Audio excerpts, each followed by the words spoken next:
For many of us who like to crochet, it's pretty much a dream come true to be able to crochet for a living, and I spent years trying to figure out how I could make this a reality for myself, and not just a reality, but a sustainable, energizing, and rewarding reality. I will be completely honest with you, it does take a ton of hard work and lots of consistency, but there is sort of this secret when it comes to making money with crochet that I don't often see a lot of people talking about, and it's that you do not need a giant following or massive audience in order to make a legitimate income with your hobby. If you know what you're doing and you take the time to think strategically about everything that you share, you can earn money with crochet in a variety of different ways. I truly believe that there is room for everybody in this community, and seeing the way that it has grown in the past year alone is proof of that. And that's exactly why I want to share everything that I've learned about earning an income from crochet with you. There are so many different ways that you can choose to structure your business. So today we're going to be talking about a variety of the different income streams that you can set up for yourself. And you know I'm serious because I have a button-down shirt on, so we're getting very businessy over here. This video is going to be jam-packed with information that I wish I had when I was starting my crochet business. So make sure you have your notepad ready to go so you can keep track of all the information I'm going to be sharing with you today. My goal with today's video is just to provide you as much information as possible to set you and your crochet business up for success in the long run. So we're going to be focusing on the most popular income streams that you can set up as a crochet artist, and I will be giving you advice on each one of those thanks to years of my own trial and error. And of course, I'm going to make sure to share which ones are my favorite and which ones I find to be the most reliable. So we have a lot to cover today, so we're going to jump right into it. The most natural first step to making money with crochet is selling physical products, right? I think this is the place where most of us got our start, and honestly, it makes a ton of sense. It's relatively simple to get started, which is why I wanted to cover it first. Selling your items at craft fairs and markets can be such a great way to make money, although I have to admit, it's never something that I have personally done because of my social anxiety. Instead, I've always sold physical products online, which is another option. But if you're someone who enjoys crocheting a ton of physical products and loves chatting with your customers in person, this can be the perfect place to start. So, of course, I would recommend looking into the local craft festivals, markets, or conventions in your area, and maybe even visiting them in person beforehand to see how much traffic they get. However, my personal favorite way to sell finished products is online, and that's where a great website comes in. Setting up a website was the very first thing that I did when I started Hooks and Healers, and having that one-stop shop that my audience can go to is one of the best things that I ever did for my business. Hostinger is partnering with me on today's video, and they're also your go-to solution for creating an online presence for your business. Hostinger is the easiest way to get your website online, allowing you to get website hosting, a free domain, and build your website in just a few clicks. And perhaps the best part, Hostinger's AI website builder is the easiest way for beginners to start a website from just a prompt. With Hostinger's simple e-commerce interface, you can sell physical and digital products, manage orders and shipping options, add taxes, discounts, and even offer gift cards all in one place. And perhaps most importantly, Hostinger charges no transaction fees on products, unlike many of the other platforms that take a cut from every sale. Every penny that you earn with Hostinger is yours. So now I want to show you how quick and easy it is to create a website with Hostinger's AI website builder. So to start, you'll simply select your plan. I recommend the business plan because it offers e-commerce features to help you sell your products, accept over 100 payment methods. It offers print on demand for yet another income stream, and so much more. You can choose between the 12, 24, or 48-month plans, but if you're serious about monetizing your hobby, you have to be in it for the long haul, which is why I recommend the 48-month plan. Plus, with that plan, you get 3 months free, a lower monthly price, and you lock in the best rate for the longest period since rates increase upon renewal. Now, once you have your plan selected, all you have to do is enter your brand name and some basic information, and then comes the fun part. You can completely customize your website with Hostinger's AI website builder to get the exact look and experience you're hoping for. Here's a look at the website I created in a matter of minutes. It really does not get any easier than this. When you're ready to create your own website, you can click the link in my description box below or head to hostinger.com/Annie and use the code Annie at checkout to save an additional 10% off your order. Thank you so much again to Hostinger for partnering with me on this video. So now that we've talked a bit about the easiest income stream for you to set up as a crocheter, I want to move on to something that is very near and dear to my heart. The second income stream we're going to be talking about today is pattern design. Now, I have an entire video going into all sorts of details about designing crochet patterns, how to do it, where to start, and all of that sort of jazz. But if it's something that you're interested in, it is such a great way to make money as a crocheter. Most of the work when it comes to designing a pattern is the upfront designing, editing, and writing process. And after that point, pretty much everything is passive income, aside from responding to emails every now and then and that sort of thing. If you have a creative brain and lots of ideas, I think this can be such a great way to jumpstart your crochet career and really explore your interests and your design style. Now, designing patterns might sound like a piece of cake, right? You have an idea, you put it on paper, you have a few testers, and that's that. But I actually think there's a bit more that goes into it than that. And when it comes to designing, I like to hold my patterns to the standard of the Craft Yarn Council. I can link their website below, but they have standards for how things should be written and all sorts of stuff like that. But knowing how to write a crochet pattern effectively and well is its own skill, which is why I consult a tech editor on my patterns. And to be honest with you, I think that having a tech editor is one of the most important parts about being a pattern designer, and I think it's also one of the most overlooked parts of designing patterns. Something I've observed a lot over the past few years is that a lot of times designers do seem to put much more pressure on their pattern testers to do the job of the editor, when in reality, an editor is the one that's supposed to be making the actual edits to the pattern, and the testers are just supposed to be making the pattern and providing you with any notes they have about the clarity. This is the best example that I can think to provide you with, but sometimes with movies, they will show two different versions of the same film to different audiences to see how they react with slight changes. There's a word for this, but I can't think of it, and it's essentially a test audience. The goal is simply to see how the audience responds to that media and see what they can do to improve it. But think about it this way. You wouldn't take that audience of people and then have them start editing the film or adding sound to the film. That is an entire profession in and of itself, which is where a tech editor comes in. And I think this is something that is so important, not enough people talk about, but a tech editor is absolutely essential in my opinion. And at the end of the day, it is not a pattern tester's job to edit your pattern. It is a pattern tester's job to simply see how the pattern flows. If they find it clear and easy to read, that is it. The editor is the one that should be making improvements for clarity, checking all the numerics and all of the formatting and all of that sort of stuff. And so before I ramble too much, I think that's why a tech editor or pattern editor is so vital to your business as a crochet pattern designer. I personally work with an amazing woman named Cherie. She's the owner of Sweetbird Crochet, and I couldn't do any of my designs without her. And I think the reviews on my shop really just go to show my patterns are clear, they're easy to read, and it's all thanks to her, honestly. I couldn't do it without her. But once you get into the practice of designing patterns, it really does start to feel like a muscle that you're exercising. It becomes easier and easier over time, and you can get inspiration and quickly create a pattern, and it really is just so amazing. And it is such an awesome income opportunity that you can have. It is relatively passive and such a great thing that you can add to your website. Our third income stream that I want to talk about is YouTube. And I might be a little biased, but YouTube is my personal favorite income stream that I have. I love the community on YouTube, and it really just allows me to be so creative and have so much fun. As much as I love pattern designing, there's just something about YouTube. It completely has my heart. I think it's the best platform out there. But there are a variety of different ways that you can make money with YouTube. And I think they've actually made it easier in recent years for you to be eligible for their creator program. But I do think it's something that seems very daunting to people who haven't tried YouTube yet. Like for me, I thought it was going to take months and months and months in order to be eligible for monetization, but it only took me about a month and a half until I started receiving paychecks from YouTube. So as long as you're uploading regularly, and whatever regular looks like for you, you can really grow on YouTube pretty quickly. Now, everyone's different. I personally recommend uploading once a week, and then I also just include all of my short form videos on YouTube as well. But you might already know this. I share my videos on Mondays, and it is staying that way, and once a week is the perfect amount for me. I find it to be sustainable but also frequent enough at the same time. Now, to be eligible for the monetization program on YouTube, you need 1,000 followers,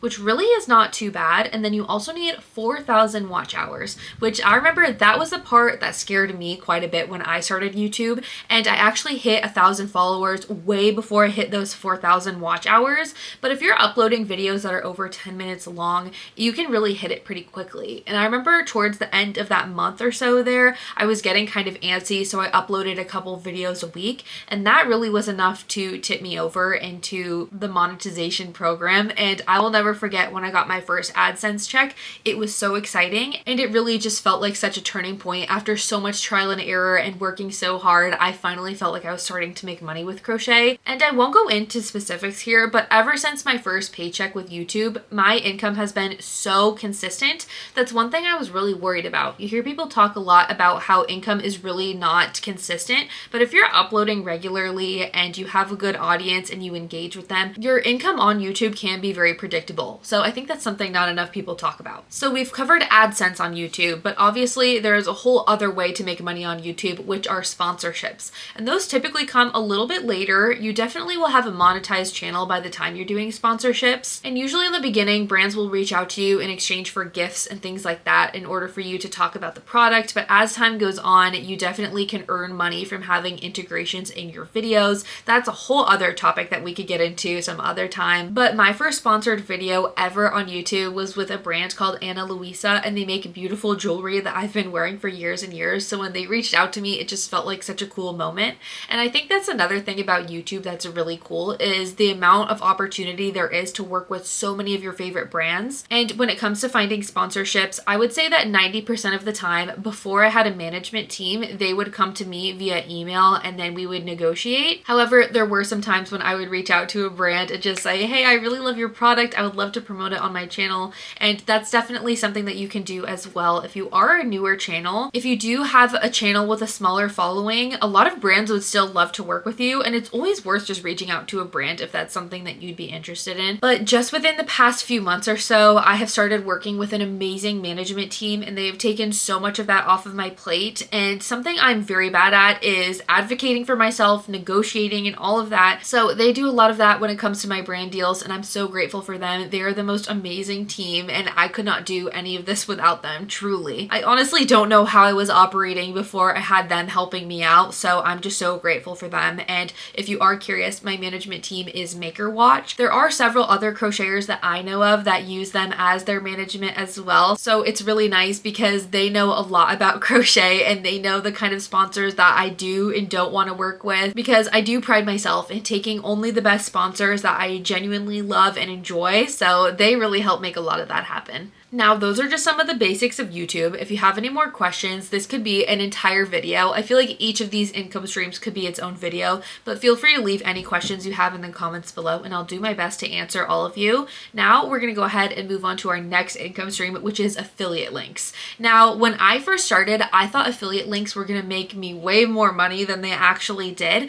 Affiliate links, I'd say, make up only about 5% of my income here as a content creator now, and I thought it would be a lot more than that. So they're really not a huge thing, but they're kind of nice to have because they do offer you a bit of extra income. They still can be enough to pay for your groceries, pay for the gas in your car. So I definitely recommend setting up affiliate links once you're able to. And the two platforms that I really love to use are Amazon Storefront and Magic Links. Those are the main two that I use unless I'm working with a brand who also has an affiliate link for me to share with you guys. Then I will use their affiliate links as well. Like an example of that would be I have an affiliate link with Premier Yarn, so every time I share them, I can share that affiliate link. It gets kind of confusing, but the main thing is that you can have individual platforms where you can create affiliate links. So the most popular one is Amazon Storefront, and you can create a little storefront there of all your favorite products, and you can link things and you make a small commission off of purchases. Something really interesting that I did not know until recently is when I was looking through my analytics on Amazon Storefront, I saw random things that I was earning commission for, like diapers or books and stuff like that I don't share links to. And so I learned that anytime someone clicks on your link and then buys something on Amazon within 24 hours, you earn a small commission off of it. So that's kind of cool. I think it's easier to qualify for Amazon Storefront, but the one that I recommend a little bit more is Magic Links. And Magic Links is so handy because it's basically a website where you can find a link to a product that you really enjoy, and then you just paste it into their site and it creates an affiliate link. So you can use a variety of different brands in Magic Links. Like for example, Etsy is a brand that you can use in Magic Links. So for example, if I see a pattern I like on Etsy, I can copy and paste it into Magic Links and it creates an affiliate link for me. I believe some of the other brands are Michaels. I think they also have one that works with magic links, but it's really handy because when I do share a pattern roundup video, a lot of those patterns come from Etsy. And so if I share a link to a pattern, I can create a commission link for myself and earn just a little bit extra, which when you think about it is something a lot of people do when you're sharing all types of different products. And so you can do the same thing when you share patterns from other people on Etsy. And honestly, at first I was very confused at how this worked. I was wondering, does this take money away from the designer? How do you earn a commission off of this product? It's kind of complicated and hard to explain, but I did learn that the designer doesn't lose any money if you create an affiliate link for that product. So it is just a nice way for you to be able to earn some extra income if you are sharing pattern roundup videos. So that's something I definitely recommend. And it doesn't even have to be patterns. It can be any sort of product that you really enjoy and want to share with your audience. You can create an affiliate link for that with something like Magic Links or Amazon Storefront. Number 5 is my second favorite behind YouTube, and it is Patreon. Patreon is such a special platform. It is such a wonderful space to be able to connect with people and engage with your audience and create a community. I cannot say enough good things about it. The company Patreon is also just so good about updating things and setting up new features for your audience and you to engage with. And so for that reason, I think Patreon can be great for a lot of people, specifically if you design patterns, if you sell a lot of plushies, and if you already have a bit of an audience. I do think that in order to have Patreon, I would recommend that you have a following on at least one platform of a few thousand at the very least, whether that's TikTok, Instagram, YouTube. But I do think that having a YouTube channel really will help your Patreon community to grow and be the size that you would like it to be. The lighting is starting to get a bit weird in here, so I apologize. But anyways, back to Patreon. So my recommendation is to start Patreon after you've had your YouTube channel for a little bit, because I think when you have a YouTube channel, it helps people to connect with you and see who you are, what your personality is like, and just get to know you a little bit more. And that's what makes them want to be a part of your community and move over to somewhere like Patreon. And also it works as a really nice kind of hand-in-hand tool. When you have YouTube, it's easier for you to promote the Patreon and remind people to go check it out and that sort of thing, which I think makes it more worth it in the long run, because I know for me, I put a ton of work into my Patreon. Every month on my Patreon, you get a PDF pattern, which is usually $5. So that alone pays for your membership. But then on top of that, you also get a little behind the scenes vlog podcast with me.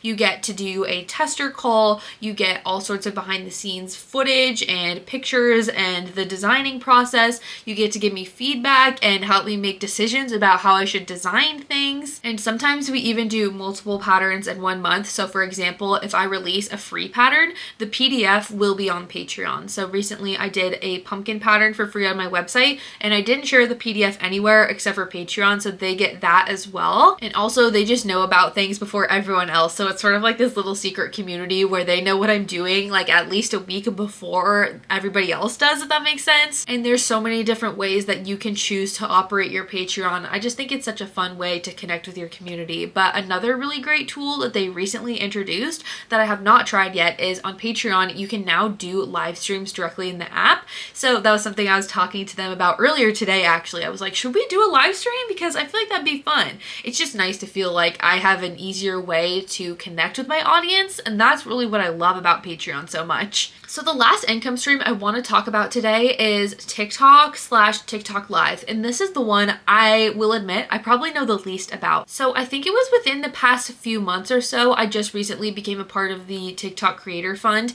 and it's still very mysterious to me. I haven't had a TikTok for that long. I believe you have to have 10,000 followers to be a part of their monetization program, and there's a few other things. One thing that's kind of weird about TikTok is you have to upload videos that are a minute or longer in order for them to be eligible for monetization. So that's something that's kind of foreign to me, because when I'm making short form content, usually it is much shorter than that. But with that being said, I was still curious to test out their monetization, and I happened to be crocheting a giant pigeon. So I was making sure that those videos were each a minute long whenever we made the giant pigeon, and I was uploading them onto TikTok. And I think throughout the entire series, we got over several million views. It was pretty crazy, and I still am getting views on those videos daily on TikTok. It's wild. And I want to say I have only earned like $300 or $400, which is crazy low. Compared to somewhere like YouTube, that would be thousands and thousands of dollars, if not in the tens of thousands of dollars, that many views. So who knows? That's the only money I've made from TikTok, but I will say that it was much lower than I thought it would have been for how well those videos did. If those videos were on YouTube, they would have made a lot more money, but I will say if you upload a short on YouTube, those don't really make very much money at all either. It's really the long form videos on YouTube that do well and make you money. I don't really love talking about specific income numbers because I feel like it can be, I don't know, it just makes me nervous, feels kind of weird. But my most viewed video on my channel is the hexagon cardigan tutorial, and I guess I'll put it this way, but that video per month makes me more than the TikTok thing did, where I worked so hard, I worked tirelessly on this series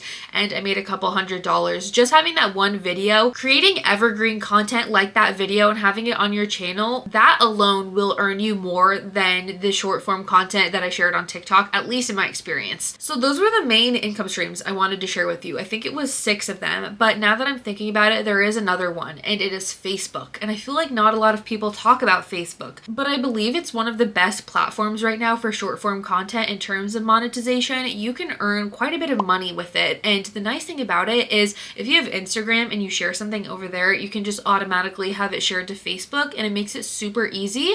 And I didn't even realize I was a part of the monetization program on Facebook until I saw, I was like, oh wow, like I just made a couple $100 or whatever it is. So that's another really nice little income stream that you can have as well. And if you're already making content on Instagram, it doesn't have to be a certain length that I know of on Facebook. It's a really nice and passive additional income stream that I actually just learned about like in the past few days. So I'll have to get back to you with more information on that. So that was a little overview of my income streams when it comes to crochet. And one thing I will say is I recommend that you have as many income streams as you can have to create the most stable income possible, because when you work for yourself and you're doing something in the creative space like content creation, design, whatever it is, it can be really hard to feel like you have a stable income. And that was something that I was really afraid of when starting this.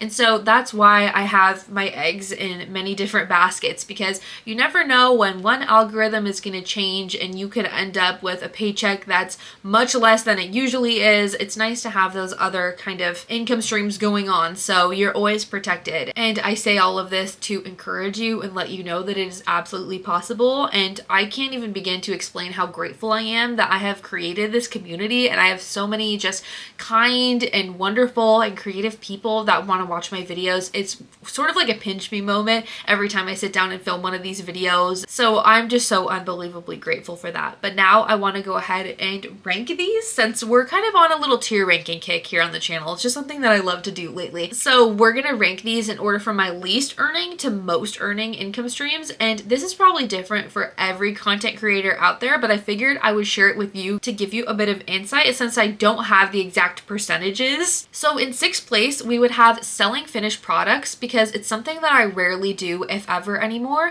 Usually what I will do is I'll have sort of like a drop of plushies and I will let people buy them that way. But I'm just not good at making things to order, because I don't know, it doesn't work with my brain. I get really bored, and also I'm just trying to be a little bit more gentle on my hands these days because they have been hurting a little bit lately. So that is number 6, the one I make the least amount of money from. Number 5, we have TikTok, because I've only really made a little bit on there. It's not something I'm working too hard on at the moment, but still definitely a great income stream. Number 4, we have affiliate links, and still another really great option to earn some passive income, but it's not something that I really push too heavily, because I know how that can feel when you're watching a content creator and you just are constantly seeing affiliate links and you just kind of want to be there and enjoy hanging out with them. So it's not something I push too heavily. It's more like a thing I just keep in my description of my videos, and even then it still is a good income stream, but I try to just never be too pushy with things like that, so it's not like one of my main ones. So number 3, we have Patreon, and I'm so happy that Patreon is in my top 3, because I've put a ton of work into my Patreon and just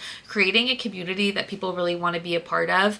I feel like I just do so much over there, and it feels nice to know that people enjoy being over there, and it is just such an amazing way to connect with people too. It feels really special, so it's something I do not take for granted. But Patreon is number 3. Number 2 is pattern design. So between my website pattern sales and Etsy pattern sales, it makes up the second highest income stream that I have in my business, which is so amazing. But also, I'm surprised it's not number one because it feels like it's the majority of what I do. But I'm sure you won't be surprised to hear what number one is now, and it is YouTube. And it is the variety of different ways that you can make money with YouTube, I think, is why it is the number one income stream. Obviously, we have AdSense. YouTube now has its own sort of affiliate marketing that you can do in your videos, though I haven't really used that. And obviously, sponsors. Sponsors are so amazing, and getting to work with such awesome brands is one of the reasons why I love doing what I do, because I have so many brands that I just love, and getting to work with them is like a pinch me moment. So that's just a little breakdown of how it works for me and my business. But I share all of this to show you that it is so possible. It is possible for you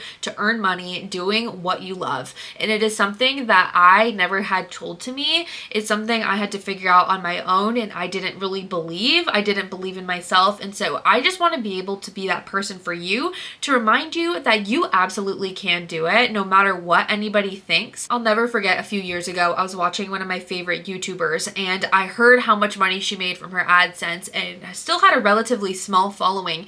And I thought, wow, that could pay my rent. Like, I thought that was the craziest thing ever. And again, it just goes to show the thesis of this video. You do not need a giant platform to make money and do what you love on the internet. I think that is so important to remember, and I want to be here to support you every step of the way. So if you have any questions, feel free to leave them below. I actually love talking about this, but I feel like it's kind of taboo, so I never know whether I can share or not, but I'm happy to answer all your questions and do what I can to help you, because it has been one of the greatest joys in my life. I'm so passionate about what I get to do, and I don't take it for granted at all, and I would love to help other people be able to do the same thing. So thank you so much for watching. I hope you were able to learn a little bit from this video, and again, don't forget to check out Hostinger at the link in my description. If you're ready to set up a website, they are your go-to. They're seriously amazing. I can't recommend them enough. So I hope you found this video helpful and informative, and until next time, happy crocheting. Bye!